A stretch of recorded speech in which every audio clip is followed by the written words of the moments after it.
Hi, I want to talk about Taiwan. Now, I'm sure you've read the news recently, and as each day passes, there's more and more headlines about all the steps that China is taking in order to take Taiwan back. Now, what the news doesn't really explain is the true reasons why China wants Taiwan. Well, I'm going to give you the historical reasons from someone that is Chinese and has been to China, has worked in China, done business in China, and still has many contacts and relatives in China. I'm going to give you the lowdown on exactly why the Chinese people and the communist government want China back and why it's that historically important. Now, I'm going to start from the beginning of China itself. China goes back thousands and thousands of years, but I will focus on the very official beginning. That is when Emperor Qin conquered the 6 other warring states of China. So China before Emperor Qin was comprised of sort of 7 countries or warring states, and they were constantly at war. Emperor Qin, at the time he was an emperor, he beat the other 6 and united it under his one empire. That was the Qin Empire. And I'm going to ask you a quick question. Where do you think the word China comes from? It's from the Qin Empire. But I'm going to ask you another question that's even more important. What is the word for China in Chinese? Is it China or China? Does it sound anything like China? Well, no. It's 中国. 中 means middle or center, and 国 means country. Center country. Literally, the word for China is center country. It's a center of the known universe. That is the name for China for the Chinese people. And that is how the Chinese people sees China. It's the center. It's the most important country in the world. Now, obviously, there's a lot of questions that are thrown at that when we see what's happened with Hong Kong and Macau and Taiwan. These places which have been stripped away from what we know as China. But anyway, back on Emperor Qin and the Qin Empire. What we see throughout the 2,000 years since then, that was in 200 BC, but throughout those 2,200 years, China has been very territorial. It has expanded the borders and conquered other empires around it. I want to show you in the graphic, as you'll see on screen right now, the evolution of the Chinese state. And that has changed dramatically throughout history. It expanded, it's contracted, and then today we see one version of it. And also we see that Taiwan is not under its control at this point. That's a thorn on its side. Now, I'm going to explain this sort of evolution or this history, what happened during these 2,000 years. Well, during these 2,000 years, it actually has been, most of the time, the dominant force in Asia. It has been the largest country, indeed, in the world. At some point around the Middle Ages, it was more than 50% of the world's GDP. It produced more goods and services than the rest of the world combined. So we can see that China has been historically a powerhouse. And if you ask people these days, they will tell you that that's the place that we need to be. We need to get back to our former glory. What is the former glory? How much is this former glory that the Chinese people actually seek? And indeed, how much the Communist Party seeks to restore so that they can hold on to power.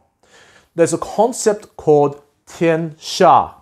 That means, Tian means sky or heaven, and Xia means under.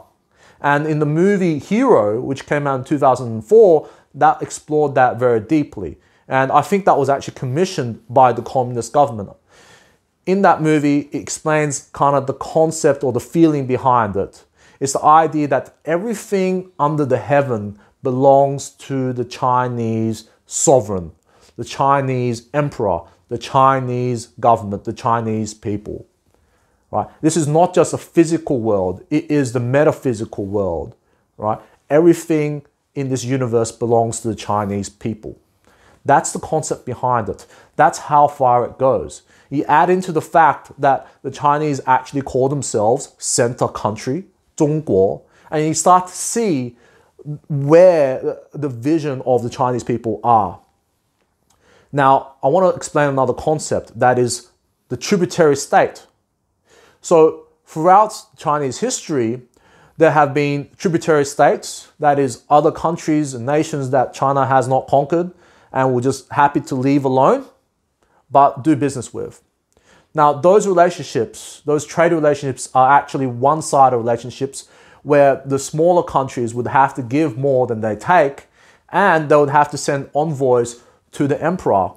And those envoys would not only send gifts to win favor with the emperor, but also they would have to kowtow and bow to the emperor as well, indeed, I suppose, as the Chinese people.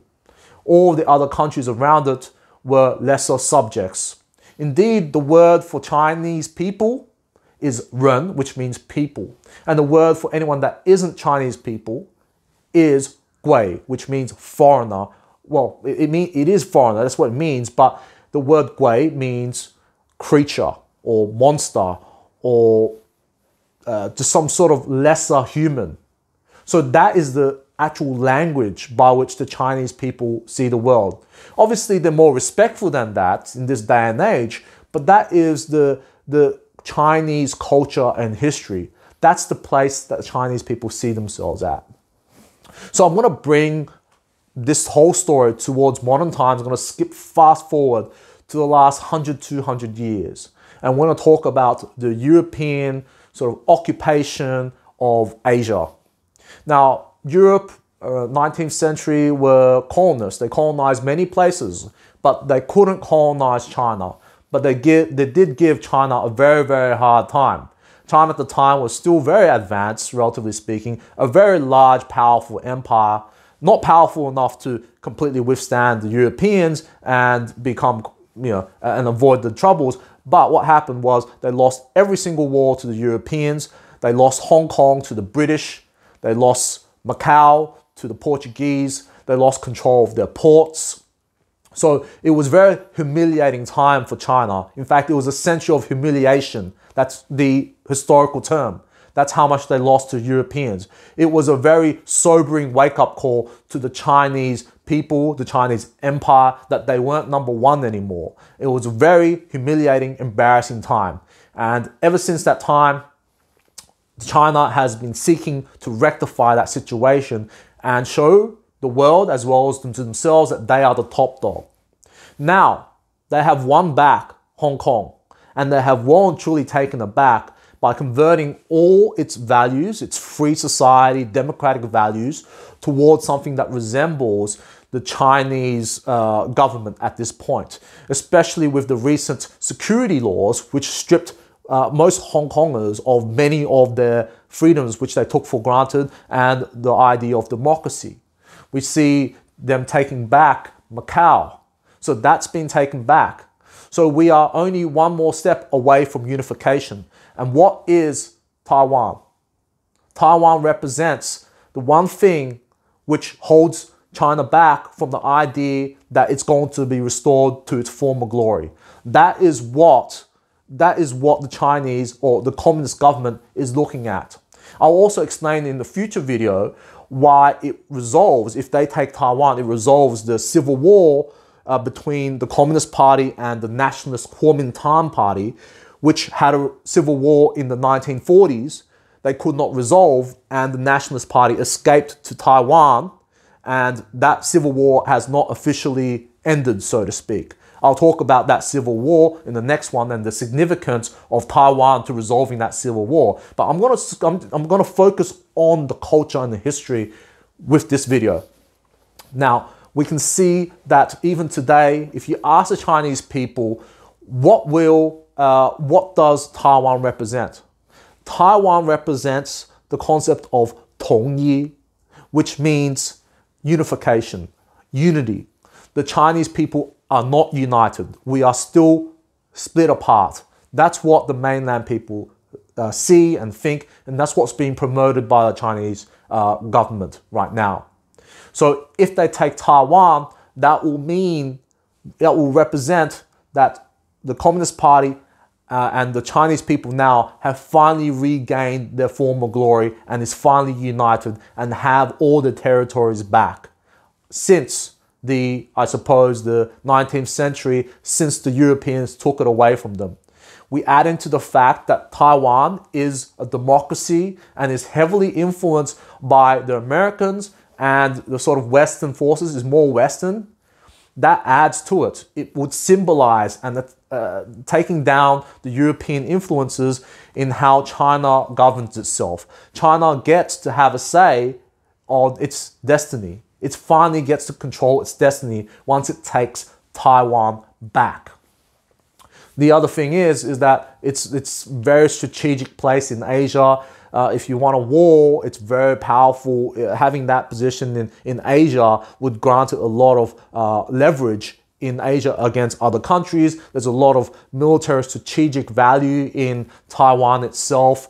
It's a very rich economic hub. And also, when we look at the relative wealth of Taiwan versus China, Taiwan is, I think, 15th wealthiest country per capita in the world versus China, which is nowhere near that. So it shows that, I suppose in China, if the Chinese government let the Chinese people see how rich a democratic version of China was, that simply would not be acceptable. They prefer the Chinese people to never go to Taiwan and see how well it's done. So if they take back Taiwan, they can assert itself as the leading authority of the Chinese people, and they'll win the favor of the Chinese people. So that is why, in a nutshell, I suppose, Taiwan is so important to the culture and history of Chinese people. In the future videos, I will talk about why it matters specifically to Xi Jinping and his rule in China, why it's so vital at this time in history. I'll also talk about how it resolves the Chinese Civil War in the 1940s. And I'll also talk about the value of Taiwan as a military strategic asset in its sort of, you could say, war with the Western powers. So if you want to see more of that, please feel free to hit the subscribe button so you get on top of that. Please hit the like button, and and that will really support the channel. At this point, the revival of the Chinese people will never be complete without Taiwan. So this is the reason why China will never ever let Taiwan go. But if they take on Taiwan and the Americans and the West stop it, then World War III would likely be started. The reason why this may not be avoidable is because if China takes on Taiwan and they take Taiwan, the military value of Taiwan is too much, and they will control all of Asia eventually with this strategic asset, and this would control the maritime routes, it will control world trade, it would be crazily powerful. So when we add it all up, Taiwan represents the flashpoint between China and the West. Both sides cannot budge on this issue. China cannot pull back because it represents the completion of their revival, and the West cannot pull back from Taiwan because it would allow China to take over all of the democracies across Asia and take over world trade. So the stakes are super duper high, and the Western media will never explain that the way that I have explained in this video. Anyway, I hope you enjoyed the video. If you did, by the way, like button, of course. I really appreciate you, and thank you for watching this video. Share, and I'll see you in the next one. See you then. Thanks.